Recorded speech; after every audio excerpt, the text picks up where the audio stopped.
Today's story is from the Mahabharata. It's about Draupadi's birth and her Swayamvar, featuring recipes for revenge served cold and an insanely difficult archery contest.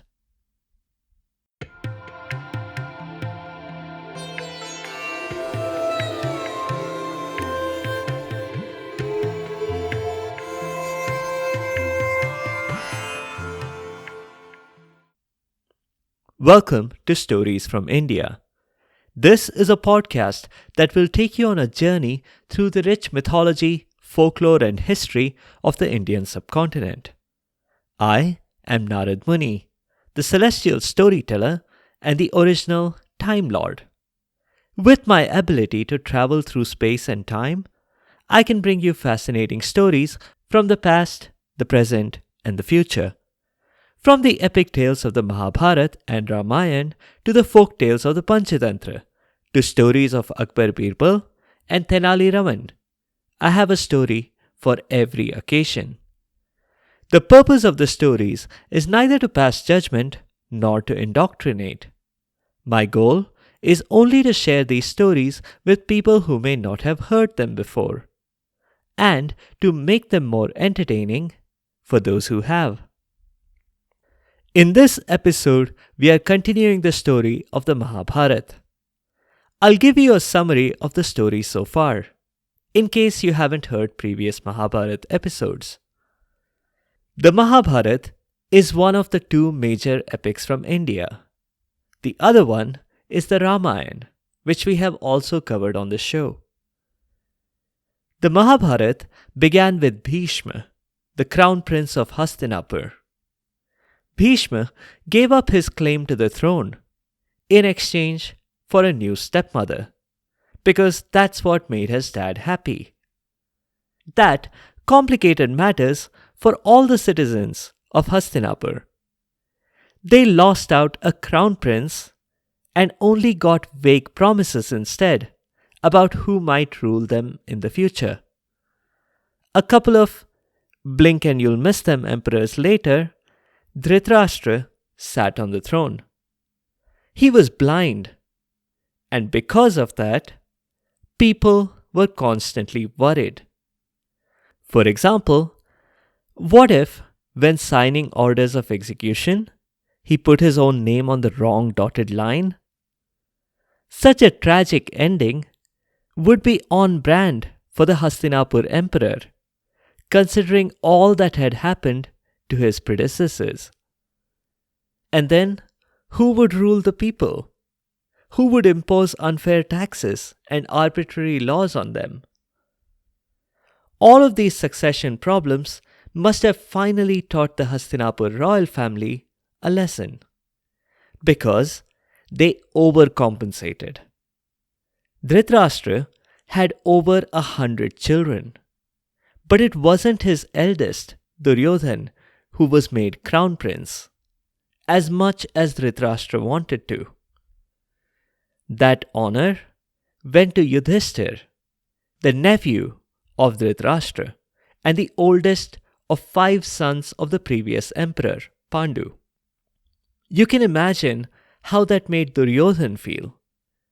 Still, trying to barbecue his cousins by burning their highly flammable palace was not a solution he should have pursued, in my opinion. Unknown to Dhritarashtra and his sons, the Pandav brothers and their mother, Kunti, escaped and made it out alive. Instead of going back and confronting Duryodhan for his very cowardly attempt on their lives, they explored the countryside in disguise. Along the way, Bhim, the second oldest Pandav, got married, and the new couple even had a child. Later, the Pandavs moved to another place, where Bhim killed a local terrorist, Bakasur. That's the point we had reached in the last episode. Now, they had their next destination set on their road trip, and that destination was a Swayamvar. In case you're unfamiliar with the term, Allow me to explain. A prospective bride picks her groom from a lineup of eligible bachelors, and the two get married. No mangani and patbyah, meaning no engagement, just a quick wedding. And the groom who gets chosen does not get a say in the decision, and they can't weasel out of it. That's probably where law enforcement agencies around the world got the idea of using a lineup to pick the person who then ends up with a very harsh sentence. The kingdom of Panchal is precisely the location where the Swayamvar was happening, and that's where we are continuing the story. But not at the time that Kunti and the Pandavas were slowly making their way towards the place. We'll rewind the clock a bit to the birth of the lady whose Swayamvar it was. But don't be thinking that we are going back several years. As it happens, Draupadi wasn't born all that long ago. She was born fully grown up. But more on that in a bit. The scene is the royal throne room. King Drupad and Queen Prishati were talking to a couple of traveling rishis. Drupad was sitting on the throne. He definitely wasn't lying down on a couch, but for all practical purposes, he might as well have been in therapy, because that is the way the conversation was going. One of the rishis, whose name was Upayaj, stroked his grey beard and began somberly.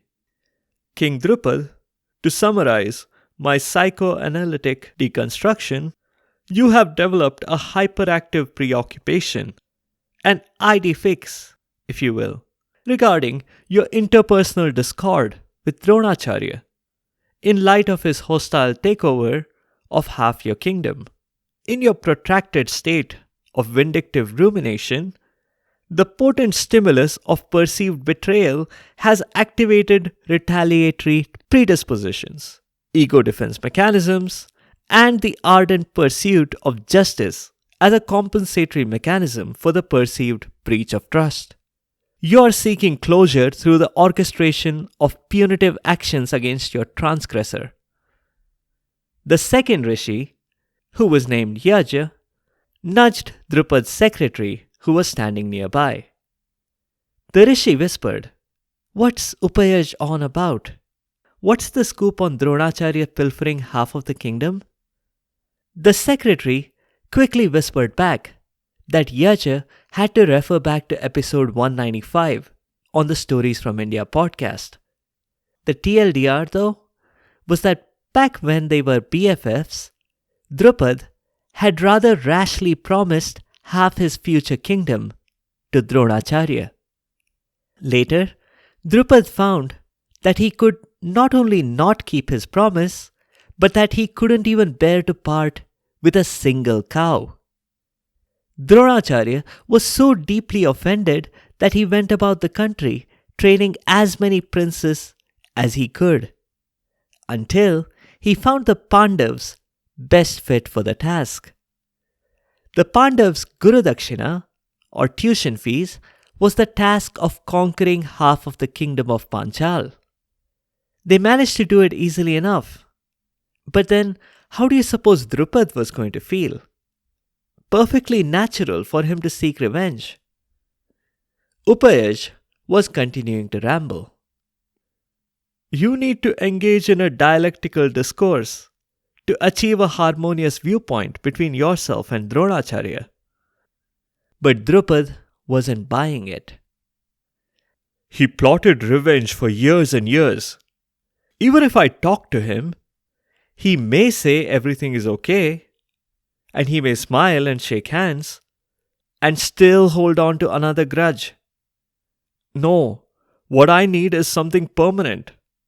I need a way to destroy him. The two rishis said that was possible, but it needed a platinum tier service. Drupad would receive a son, someone who would be instrumental in destroying Dronacharya. The king said that he was familiar with the concept, seeing as his eldest daughter, Shikhandini, dreamt of nothing but revenge on Bhishma. Something about her previous life as Princess Amba back in episode 91. The queen gently corrected her husband. "Dear, I thought we agreed. Shikhandi's pronouns are he and him." The rishis said they could get started right away. Could they all move to the royal yagya room? The secretary interjected to say that Shikhandi was performing yet another ritual there right now. But Drupad had no qualms about displacing Shikhandi to the spare yagya room. Drupad recognized that Shikhandi had a fire in his belly about getting revenge on Bhishma. But that could wait. His own need for revenge on Dronacharya was the greater one, in the king's judgment. So the group moved to the yagya room right away, and the rituals began. A massive fire was lit up. Upayaja and Yaja seemed to know exactly what they were doing. And Drupad was all fired up. But the queen, not so much. She drew the rishis' fire, or ire, by stepping away at the precise moment that they needed her. The rishis had prepared the sacrificial kheer, or porridge, and the queen was supposed to drink it, but she wasn't around. Yaja got worried that the kheer wouldn't retain its power if it wasn't consumed immediately, so he did the next best thing, which was to toss the kheer from the frying pan into the fire. Why destroy the kheer, you may ask? But don't jump to conclusions. Mark the sequel. The kheer was not destroyed by the fire. Instead, right then, the fire grew into a massive size. And curiously, there was something in the fire. 2 figures. The figures stepped out of the fire and greeted everyone. Drupad had been hoping for a son, but now he had gotten both a son and a daughter. He resolved that his son, Drishtadyumna, was going to be his instrument of revenge against Dronacharya. But unknown to him, his daughter was going to play the more central role in this epic. They named her Krishna, but later that changed to Draupadi, and sometimes Panchali. You might think that getting fully grown adult children might scare the parents. Shouldn't they have panicked and worried that their children might be similar to the curious case of Benjamin Button? What if their children aged backwards? That might cause a few embarrassing stares at the kings and queens clubhouse, especially at tea time. But this was not unusual at the time. If you recall, a couple of Mahabharata episodes ago, Bhim's son Ghatotkach had a very accelerated growth. But a more compelling example is that of your humble narrator himself. Many of you probably already heard that Brahma, the creator of the universe, is my dad. He has created many full-grown adults, including me and many of my siblings. So anyway, that's how Draupadi came to be.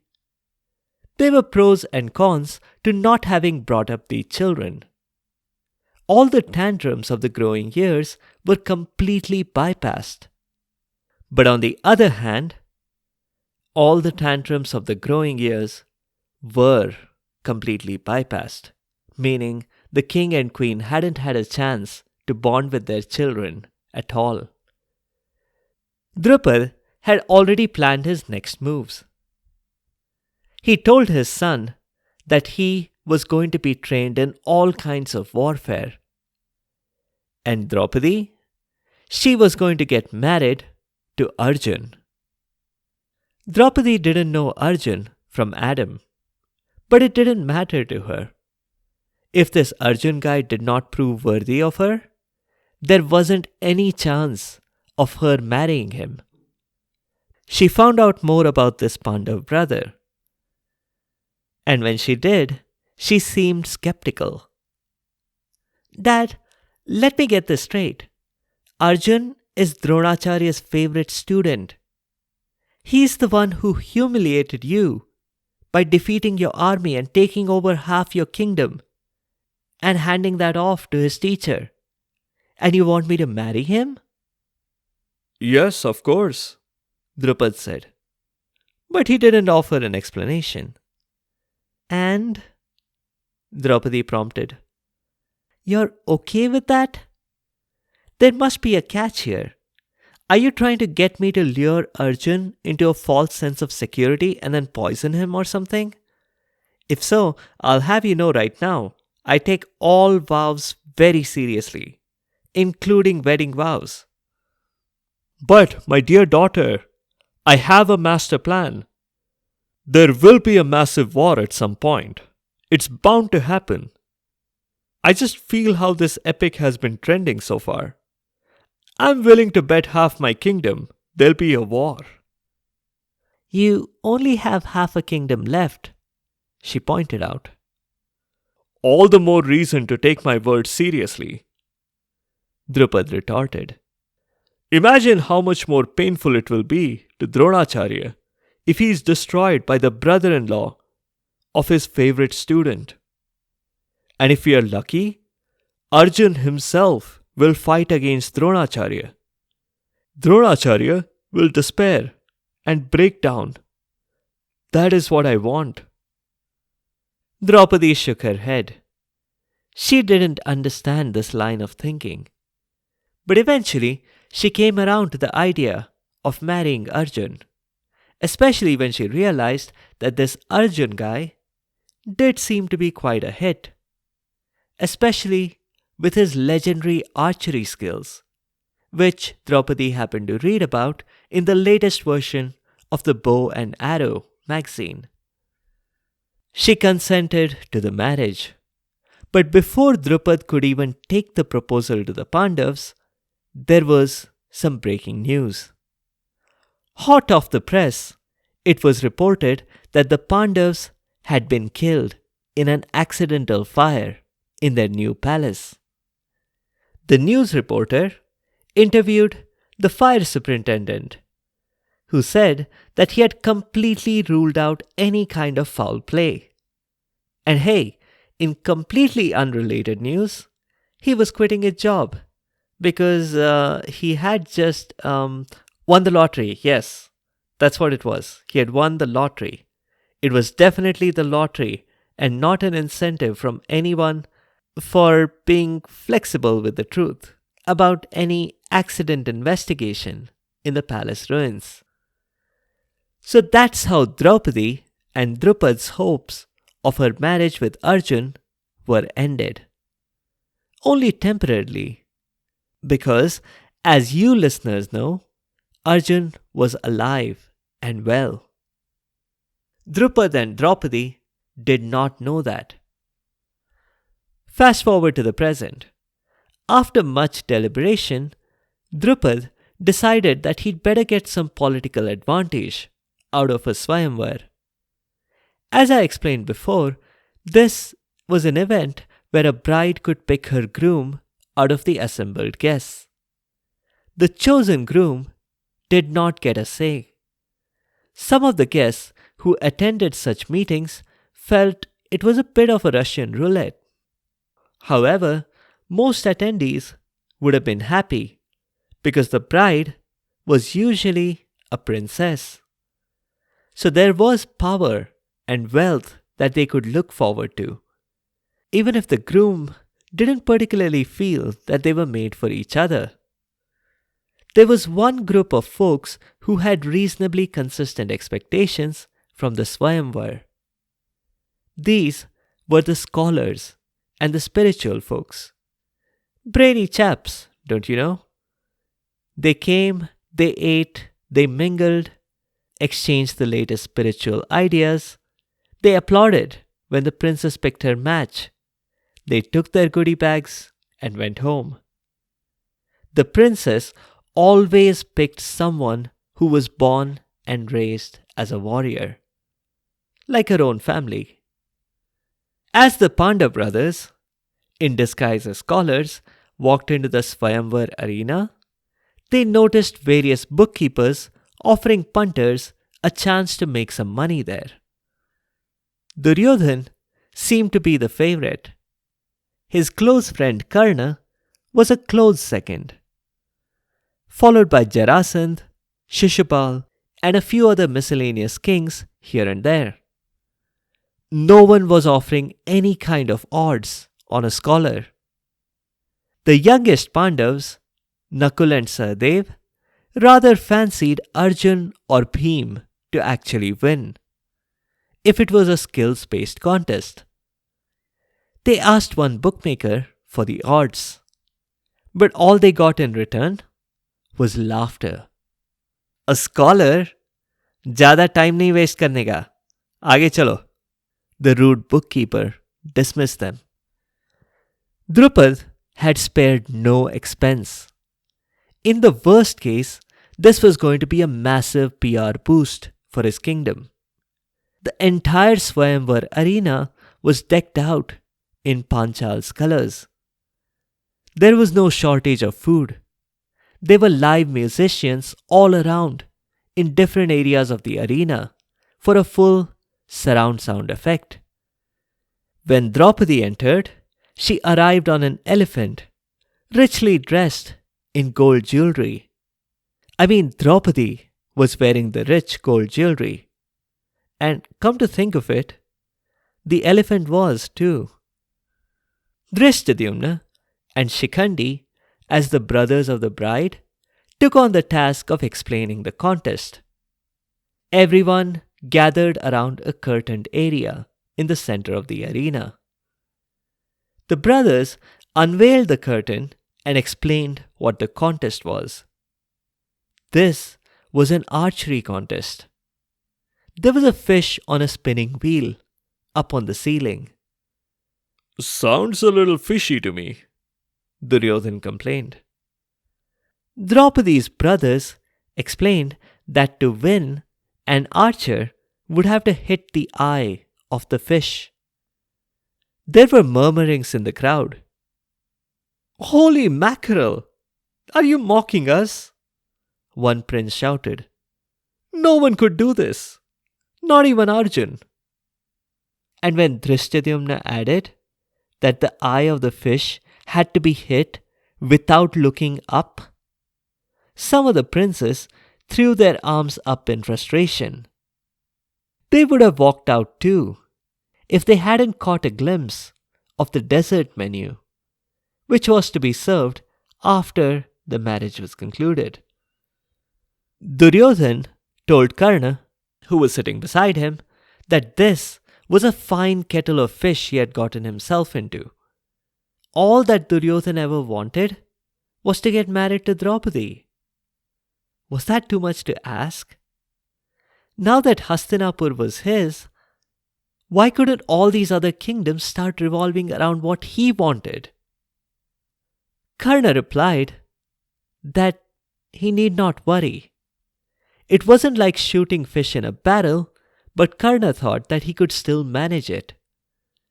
And then, if Draupadi came to pick him, he'd attempt a redirect to Duryodhan. After all, nothing required the contest winner to be the groom. Bhishma had done it once and abducted 3 princesses at their Swayamvar on behalf of someone else. So there was precedent, certainly. The contestants lined up and got ready. Outside, the bookkeepers were hastily adjusting their odds. The moment Drishtadyumna had said archery, Karna's favorability had shot up.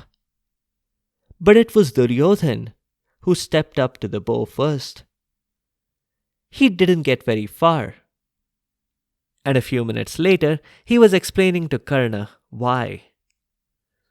This bow-stringing business is nonsense. Who makes bows that need stringing anyway? All my weapons manufacturers provide pre-strung bows. What a colossal waste of time to string your own bows. Jarasan tried. So did Shishupal. None of them got too far. Karna stepped up next. He expertly picked up the bow and began stringing it. There was a soft cough. "Not you," Draupadi said. Karna didn't have time to even react. A couple of ushers politely but firmly ushered him away from the bow. Hey, why not him? Duryodhan protested. He's a bona fide king. Draupadi gave him a cold stare. Was this entitled brat thinking that he could teach her the rules now? At her own Swayamvar? Other kings and princes tried. No one even came close. The queue was now empty, and no one was even bothering to try. And people were getting restless. There were suggestions that the hosts should serve dessert without waiting. Alternatively, let everyone have a second shot. And Drupad seriously considered it. There was no other way but to keep the goodwill. He was still debating when a scholar came up. He didn't really ask for anyone's permission. He strode right up to the bow and began stringing it. Karna was getting highly strung too. He's actually doing it, he told Duryodhan. The way he's tying the string, such technique, excellent wrist movement. He's going to get it done. Relax, Karna, Duryodhan said. So maybe he knows how to string a bow. That's very different from being able to hit the eye of a fish. The scholar had the bow ready now, and he tested the tension in the string. It seemed perfect. Now he stood right under the wheel. The fish was still spinning round and round, but Arjun was not looking at it directly. He was looking down, and at a little puddle of water below, which somewhat reflected the spinning wheel above. The scholar slowed his breathing down and concentrated. This was no different than all those years ago, back at university, where his professor had asked him to hit the eye of a bird a mile away. Back then, the bird had been a fake one that was gently swaying back and forth in the wind. Here, the fish was moving in a circle. The scholar performed some quick mental trigonometric calculations until he was sure that he got it all right. By now, many of the princes were protesting. How was Draupadi okay with this? She had refused to let Karna try. But she was somehow okay with a scholar picking up a warrior's weapon? Now, the warriors didn't go about writing spiritual books, did they? But through all these protests, the scholar heard nothing and saw nothing. The only thing he saw was his target. The eye on the fish went round and round. At the crucial moment, he released the arrow. It went flying into the air. There was a collective gasp, as even the protesters stopped to observe as it went straight and hit the target exactly in the center. There were some cheers and applause from the audience. Some of them were no doubt excited that now desserts could finally be served. But the loudest cheers came from the scholar's four brothers. Duryodhan thought about this. 5 brothers? One of them an archer, another built like a mountain, and 2 of them were twins. What are the odds? He thought. The Pandavas seem to have had exact parallels in these 5 scholars. Could it actually be Arjun? Karna blurted out. Nah, I saw their corpses myself, the crown prince of Hastinapur replied. How can he be sure? Karna asked. The corpses were burnt. Could you make a positive identification from that? Duryodhan admitted that they couldn't.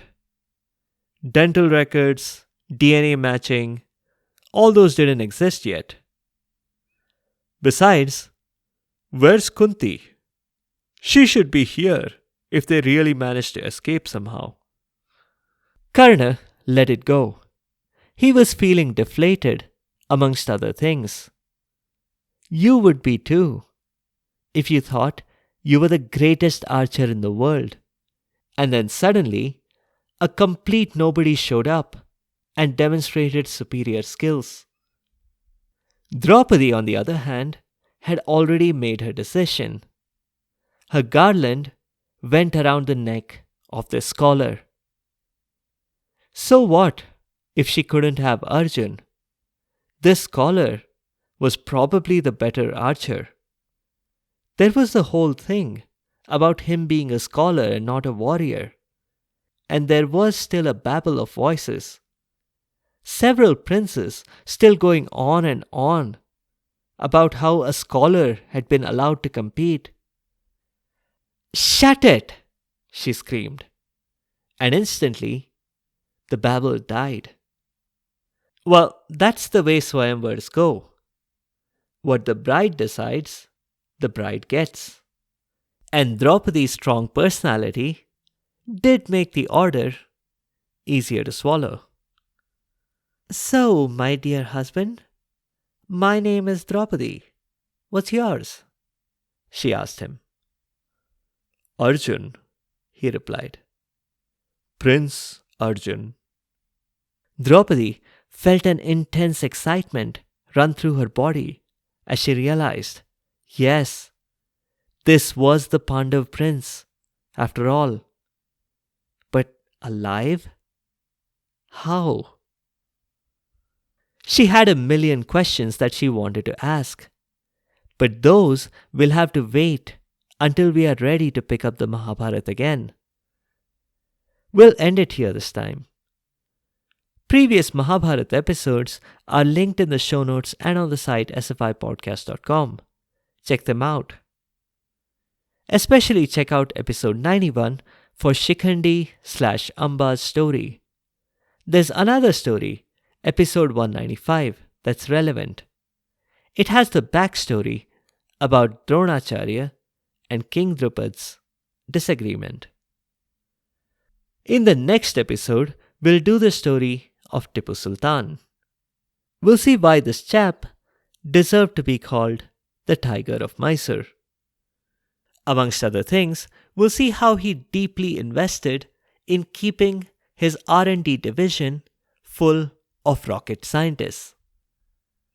Thank you all for the comments on social media and on Spotify's Q&A. I can't directly reply to the questions there, but I'll address them here on the show. Thank you for the wishes, Prasanna, Darsh, Aniv, and Tal. Adnya, thank you for the heartwarming comment. Shalu, thank you as always for your thoughtful feedback. Darsh, Tipu Sultan's story is finally coming up next week. Bala, I appreciate your patience. Swar, thanks for the feedback.